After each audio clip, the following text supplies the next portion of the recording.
हर खबर पर होगी आपकी पकड़। डाउनलोड कीजिए ABP live app. Farmers bill को लेकर संसद से लेकर सड़क तक हंगामा मचा हुआ है। आखिर क्या है हंगामे की वजह और कैसे शांत होगा ये हंगामा? हमारे साथ बातचीत करने के लिए केंद्रीय वित्त राज्य मंत्री श्री अनुराग ठाकुर जी मौजूद हैं। ठाकुर साहब, स्वागत है आपका। बड़े व्यस्त शेड्यूल में आपने टाइम निकाला है। सबसे पहला सवाल है कि प्राइम मिनिस्टर कह रहे हैं ये किसानों के लिए फायदे का सौदा है, तो किसान और कांग्रेस को क्यों लगता है कि ये घाटे का सौदा है? राजनीति तो कुछ दल कर रहे हैं, एक दो राज्यों तक सीमित होकर कर रहे हैं, और वो लोग कर रहे हैं जो अपने घोषणा पत्र में कहते थे अगर वो सत्ता में आएंगे तो यही करेंगे, चाहे वो प्रदेश की बात हो या देश की बात हो। आखिरकार आज उनको ऐसा क्यों लगता है? क्या वो नहीं चाहते कि किसानों के लिए एक देश एक बाजार हो, अच्छा पैसा अच्छा व्यापार हो? क्या किसान अच्छा पैसा कमाने का हकदार नहीं है? क्या किसान को अच्छे व्यापार की सुविधाएं नहीं होनी चाहिए? क्या किसान को गरीब ही रहना पड़ेगा? हमारी सरकार ने, मोदी जी ने ये प्रयास किए हैं कि उसके लिए भी व्यापार की अच्छी सुविधाएं हो, अच्छा पैसा मिले। कैसे होगा? आप ये बताइए कि मान लीजिए कि कांग्रेस ये सियासत कर रही है और कांग्रेस ऐसा करवा रही है, पर किसान को तो ये बात समझ में आ जानी चाहिए कि प्राइम मिनिस्टर बार बार बोल रहे हैं, किसान क्यों नहीं समझ रहा है? वो क्यों सड़क नहीं छोड़ रहा है, पंजाब और हरियाणा में खासकर? देखिए, जब कुछ लोग अपने स्वार्थ के लिए किसान का गुमराह करने का काम कर रहे हो, किसान को भी समझ आएगा कि आखिरकार मोदी जी ने उनके लिए क्या क्या किया। वो सब समझते हैं। लेकिन आज जो कहा जा रहा है कि आपकी एमएसपी बंद हो जाएगी, आपका जो है अच्छा मूल्य नहीं मिल पाएगा, बड़े बड़े व्यापारी कहते हैं आपको आकर लेना शुरू कर देंगे सामान। मैं एक बात बड़ी स्पष्ट कहना चाहता हूं, इस पूरे बिल में एक लाइन भी एमएसपी पर नहीं है। न्यूनतम समर्थन मूल्य जैसा था वैसा ही रहेगा, और पिछले कल भी हमने न्यूनतम समर्थन मूल्य पर बहुत सारी घोषणाएं की हैं। किसान इसी बात के लिए तो रो रहे हैं कि अगर एमएसपी रहेगी तो इसका जिक्र क्यों नहीं है? मैं आपको दो बातें कहना चाहता हूं। ये माननीय कृषि मंत्री ने on the floor of the house कहा। हमारे रक्षा मंत्री और पूर्व कृषि मंत्री भी रहे, पार्टी के पूर्व अध्यक्ष भी रहे, राजनाथ सिंह जी ने कहा कि एमएसपी ऐसे ही रहेगा, न्यूनतम समर्थन मूल्य जाने वाला नहीं है। एपीएमसी जो मंडी है, मंडी भी रहेगी, लेकिन मंडी के बाहर भी किसान अपना सामान बेच सकता है। इसकी सुविधा भी हम देने वाले हैं। अनुराग जी, आपने कहा कि मंडी भी रहेगी और ओपन बाजार में भी किसान बेच सकता है, जो मार्केटिंग बोर्ड चल रहे हैं या कमेटियां चल रही हैं। अब मार्केट कमेटी तो जो अभी पंजाब में है वो उनसे 7-8% टैक्स भी लेती है, यानी एक बोरी पे 164-65 रुपए उसका खर्च भी आता है। ओपन मंडी में जो चीज आएगी उस पर कोई टैक्स नहीं लगा रही है सरकार। तो ऐसे में किसान पहले रुझान वो कहता है मेरा हो जाएगा प्राइवेट प्लेयर की तरफ, और बाद में जब मंडी सिस्टम खत्म हो जाएगा तो प्राइवेट प्लेयर मेरा शोषण करेगा, वो मुझे अपनी मनमर्जी से रेट देगा, क्योंकि एमएसपी को रेगुलेट करने के लिए कोई कानून नहीं है। मैं अपने किसान भाइयों से एक बात कहना चाहता हूं। 70 वर्ष तक आपने देखा कि आपका उद्धार हुआ? क्या किसान का भला हो पाया इस सिस्टम से? आखिरकार कुछ कमियां होंगी जिनको दूर करने की आवश्यकता थी, इसलिए इन कमियों को दूर किया गया। पंजाब की सरकार कहती है, पंजाब के सांसदों ने on the floor of the house कहा कि अगर मंडी एक्ट में जो पैसा 8.5% लगता है, अगर ये चले जाएगा तो हम सड़कें कैसे बनाएंगे? अरे आप किसान की कमाई पर अपने राज्य की सड़कें बनाने की बात करते हो। देखिए, हमने यही कहा कि एपीएमसी एक्ट राज्य की सरकार का विषय है। आपने रखना रखिए, आपने नहीं रखना मत रखिए। हम तो किसान को एक व्यवस्था दे रहे हैं मंडी एक्ट के बाहर कि आप वहां पर भी अब सामान बेच सकते हो। आपने मजबूर किया था किसान को केवल मंडी तक सीमित होने के लिए। वजह है कि एमएसपी वर्ड को या एमएसपी को इस ड्राफ्ट में शामिल नहीं किया गया, इसकी कोई वजह है? क्योंकि अगर ये शामिल हो जाए तो मुझे लगता है कि सड़कों पर बैठा किसान पंजाब हरियाणा से शायद कुछ संतुष्ट हो जाएगा केंद्र सरकार से। एमएसपी बिल पे नहीं, इसलिए क्योंकि इस बिल का एमएसपी से क्या लेना है? जब हम एमएसपी को छेड़ ही नहीं रहे, हम ये कह ही नहीं रहे कि हम न्यूनतम समर्थन मूल्य में कोई बदलाव कर रहे हैं। अगर तो कोई मैं बदलाव करता तब तो मैं उसको बिल में लाता। अगर मैं न्यूनतम समर्थन मूल्य को, एमएसपी को छेड़ ही नहीं रहा तो उस पर चर्चा क्यों है? ये केवल कुछ दल अपनी राजनीति करने का प्रयास कर रहे हैं। मैं एक अनुराग जी बात नहीं मुझे समझ आई, कोई प्राइम मिनिस्टर नहीं चाहेगा कि किसान के लिए वो अच्छा करे और किसान उससे नाराज होकर बैठ जाए। कोई प्राइम मिनिस्टर नहीं चाहेगा, कोई नेता नहीं चाहेगा। मुझे एक बात नहीं समझ आई कि अगर किसानों के लिए कुछ बुरा नहीं है इस बिल में, तो किसान ने बुरा क्यों मनाया? और दूसरी बात, अगर बुरा मनाया तो पंजाब और हरियाणा में बीजेपी के नेता जाकर जिस तरह से आप मुझे समझा रहे हैं, किसान को क्यों नहीं समझाते? निश्चित तौर पर पार्लियामेंट सेशन चल रहा था, रात के 12:30 बजे तक सेशन चल रहा है। जैसे ही सांसद फ्री होंगे सब अपने क्षेत्रों में जाके बात करेंगे, ऑनलाइन बात करेंगे, कॉन्फ्रेंस करेंगे, लोगों को समझाएंगे।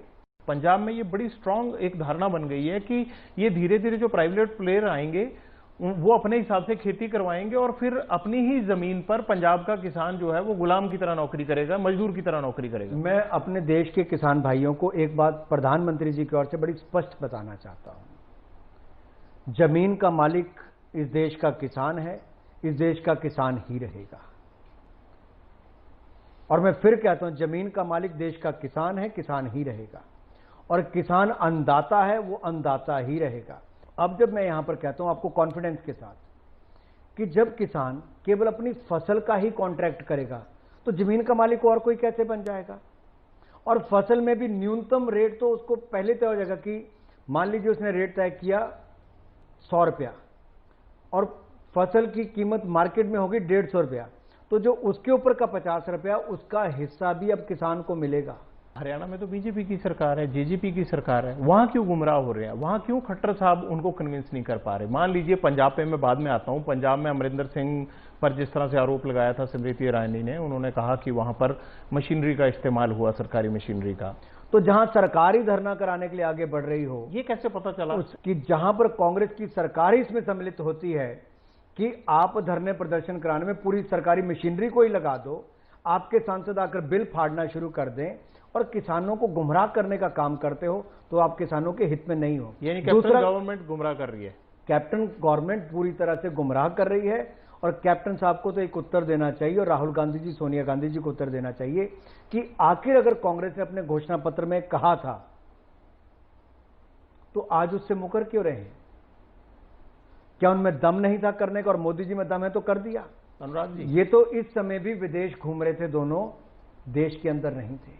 अनुराग जी ये बताइए मुझे कि अगर कैप्टन अमरिंदर सिंह ये करवा रहे हैं तो अकाली दल ने क्यों मंत्री पद से त्याग पत्र दिया? क्यों हरसिमरत कौर इस्तीफा देकर पंजाब चली गई? देखिए, उनके अपने दल का निर्णय करना उनके अपने ऊपर है और मुझे लगता है उनको भी किसानों को समझाना चाहिए। इसका मतलब वो भी तो अमरिंदर की तरह ही वही काम कर रहे हैं, किसानों के साथ जा रहे हैं वो भी।